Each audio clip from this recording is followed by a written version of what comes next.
Hey, what's going on, folks? Another episode of Ryan Reviews Everything, formerly known as Just My Opinion with Ryan. And as you can see from the settings, I'm definitely not at home.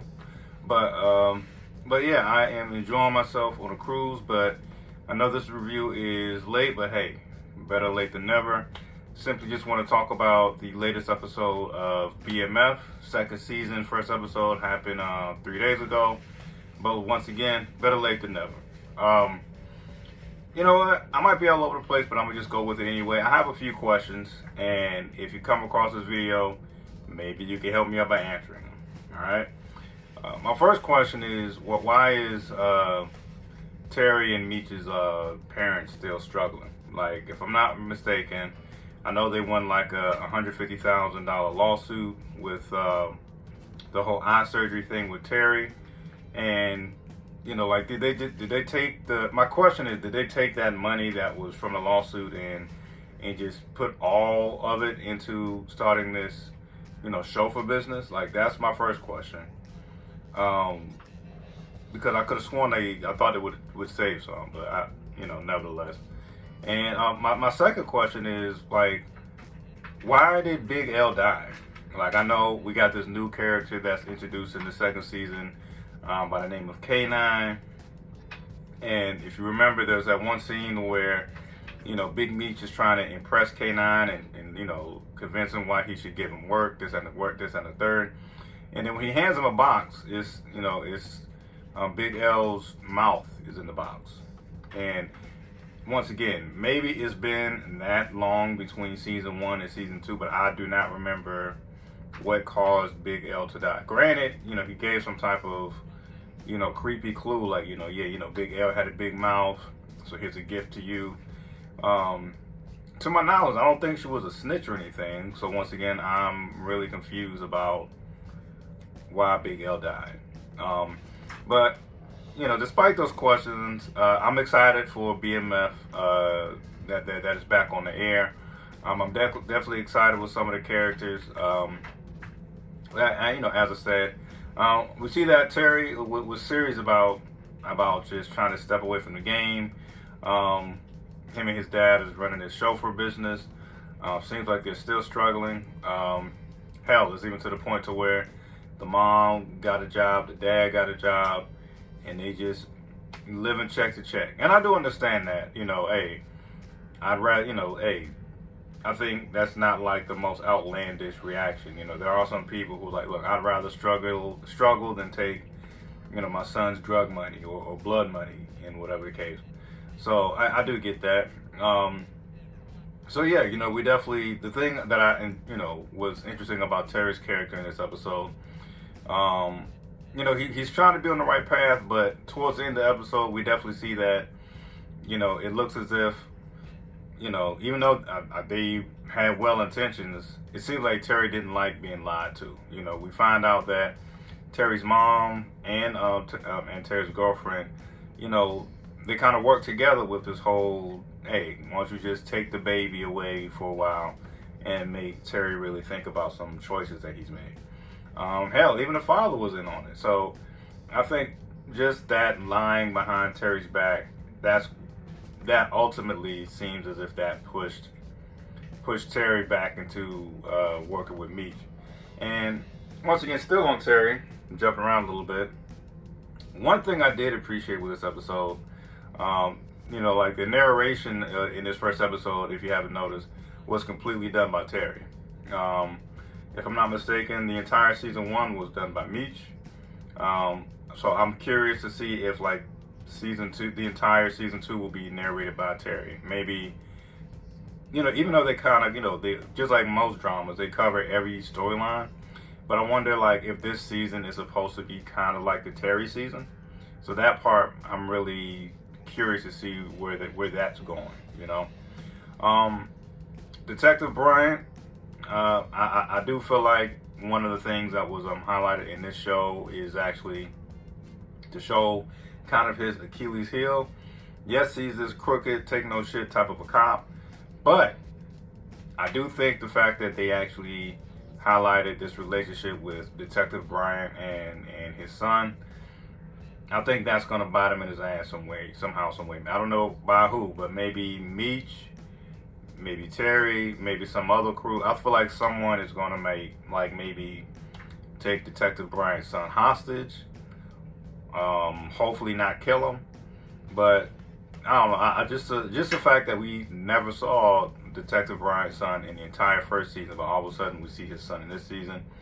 I feel like that's kind of like writing on the wall that something might happen to Detective Bryant's son. And what we all came to see it, we definitely see the influence that Meech had in these seasons. One of the main things he's trying to do, as we saw, he's trying to actually, instead of beef with rival crews, he's trying to actually combine the crews, and therefore creating the Black Mafia family. So he's like, look, ain't no more 50 boys, ain't no more, I forget the name of the other crew, no offense.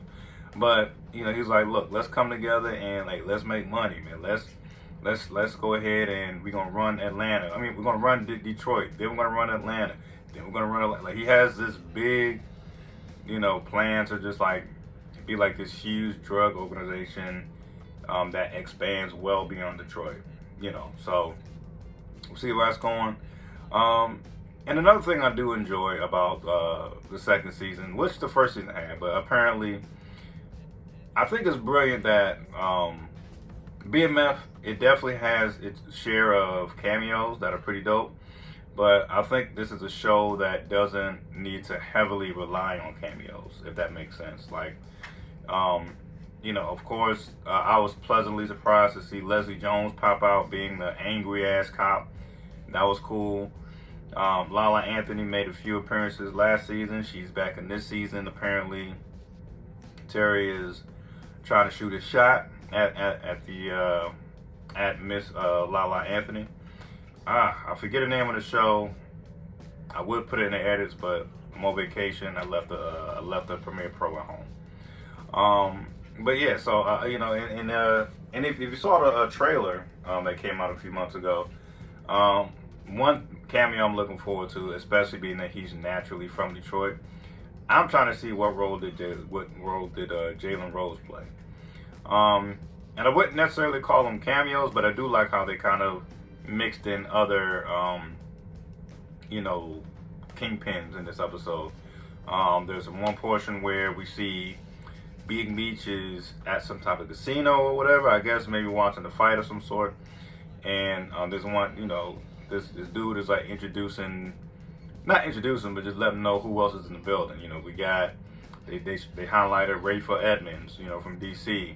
They highlighted the real Rick Freeway Ross, and some other crew. I believe they were of Jamaican descent. But I just love how they just trying to just implement all that. Hey, this is kind of like the all-star game of drug dealers when it's time for these big time, boxing matches. And of course, just to wrap things up, the biggest surprise that must have come from everybody had to be that apparently Lamar is alive.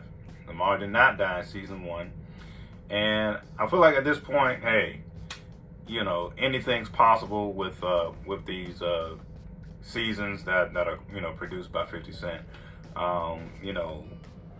Dating back to when Kanan miraculously survived the burning building, dating back to these rumors that somehow Ghost is still alive, and I've been hearing, been hearing rumors that Ghost really didn't die, and there's going to be possibly some surprise season coming up,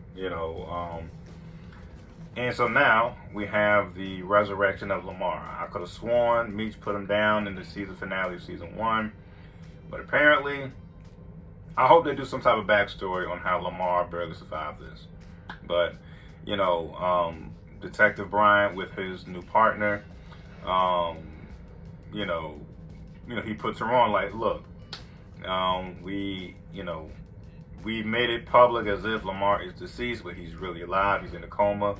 Once he gets out of the coma, hopefully he can help us put away who shot him, And damn, I wanted to end with that, but I have to backtrack just a little bit. B Mickey, man. You know, I ain't gonna front.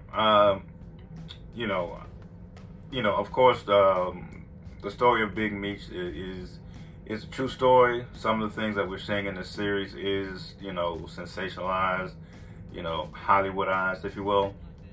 But it is very sad if this is, a roundabout way on how Big Meech was sent off to prison. This someone who he thought was a right-hand man possibly snitching on him. We see that Detective Bryant has B. Mickey in his back pocket.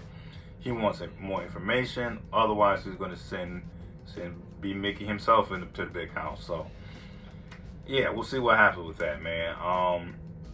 That's really my big prediction. As I said earlier in the video, I feel like something messed up is going to happen to Big Meech. Not Big Meech. Something messed up is going to happen to Detective Bryant's son. And I just can't wait to see what else is going on. Hopefully, you all can answer those questions I had at the beginning of the episode. And hey, this is just another review. Peace.